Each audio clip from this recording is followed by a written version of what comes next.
それでは歌のプリンス様、マジLOVEレジェンドスター、ブリリアントスタークリスマス花火シンフォニアの開演です。どうぞごゆっくりお楽しみください。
ブリリアントスタークリスマス花火シンフォニア、お楽しみいただけましたでしょうか。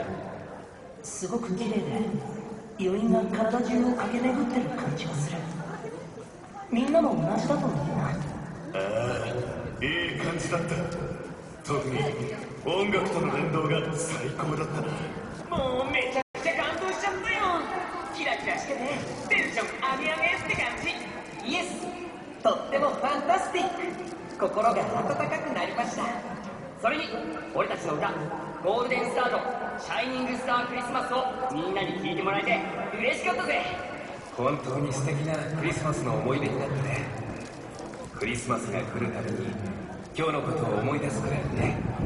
皆さんに幸せな気持ちをお届けできたら幸いです。この後も横浜八景島シーパラダイスをもっともっと楽しんでいってください。歌のプリンス様マジラブレジェンドスターブリリアントスタークリスマスも開催中だ。一緒にたくさん思い出を作って最高のクリスマスにしようね。じゃあ最後はみんなで元気よくメリークリスマス。